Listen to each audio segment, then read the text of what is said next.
திருவாரூர் மாவட்டத்திலும் தற்போது பள்ளிகளுக்கு விடுமுறை அறிவிக்கப்பட்டிருக்கிறது. விவரங்களோடு செய்தியாளர் கோகுல் இணைகிறார். கோகுல், சேலத்தில் என்ன நிலவரம்? சேலத்திலும் காலை முதலே தொடர்ந்து மழை பெய்து கொண்டிருக்கிறது. ஏற்கனவே சேலம் மாவட்டத்திற்கும் வானிலை ஆய்வு மையம் அறிக்கை சேலத்தில் மழை பெய்யும் என்ற அறிவிப்பை வெளியிட்டிருக்கிறார்கள். இதனைத் தொடர்ந்து தற்பொழுது காலை முதலே தொடர்ந்து வேகமாக மழை பெய்து கொண்டிருக்கிறது. இந்த மழையின் காரணமாக இன்று பள்ளிகளுக்கு மட்டும் சேலம் மாவட்டம் முழுவதும் உள்ள பள்ளிகளுக்கு விடுமுறை அளித்து சேலம் மாவட்ட ஆட்சியர் கார்மேகம் அவர்கள் தற்பொழுது உத்தரவிட்டிருக்கிறார். சேலம் மாவட்டத்தை பொறுத்தவரை இன்று ஒரு நாள் பள்ளிகளுக்கு மட்டும் தற்பொழுது விடுமுறை அறிவிக்கப்பட்டிருக்கிறது. பத்மபிரியா, சேலத்துல வேற என்ன முன்னெச்சரிக்கை நடவடிக்கைகள் எடுக்கப்பட்டிருக்கு? கோகுல், சென்னையை பொறுத்த வரைக்கும் பல்வேறு இடங்கள்ல மோட்டார் பம்புகள் தயார் நிலையில வைக்கப்பட்டிருக்கு.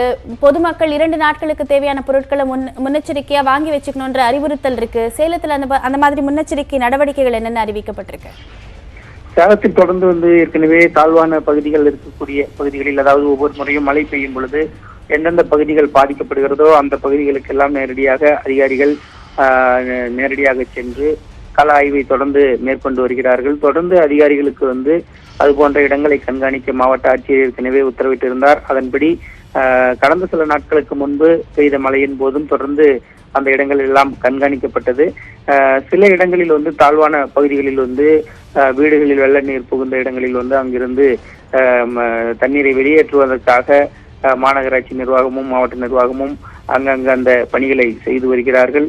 ஆனால் மிக அதிக அளவில் பெரிய அளவில் பாதிப்புகள் சேலத்தில் இல்லை. ஆனாலும் தொடர்ந்து மழை பெய்து கொண்டிருக்கிற அந்த நாட்களில் தொடர்ந்து அதிகாரிகள் எச்சரிக்கையோடு இருந்து வந்தார்கள். தற்பொழுது நேற்று முன்தினம் ஒரு 2 நாட்கள் பெரிய அளவில் மழை இல்லாமல் இருந்தது. மீண்டும் இன்று காலை முதல் தொடர்ந்து மழை பெய்ய தொடங்கி இருக்கிறது. அனைத்து பகுதிகளுக்கும் அதற்காக அதிகாரிகள் நியமிக்கப்பட்டு இதற்காக தனியாக மாவட்ட ஆட்சியர் அலுவலகத்தில் கட்டுப்பாட்டு அறை உருவாக்கப்பட்டிருக்கிறது. பொதுமக்கள் ஏதேனும் பாதிப்புகள் மழை வெள்ளத்தால் எங்கேயாவது பாதிப்புகள் ஏற்பட்டு அவர்களுக்கு ஏதேனும் உதவிகள் தேவைப்பட்டால் அவர்கள் உடனடியாக தொடர்பு கொள்ள அவர்களுக்காக தொலைபேசி எண்கள் ஏற்கனவே வழங்கப்பட்டிருக்கிறது. நன்றி கோகுல், விரிவான தகவல்களை பதிவு செய்தமைக்கு.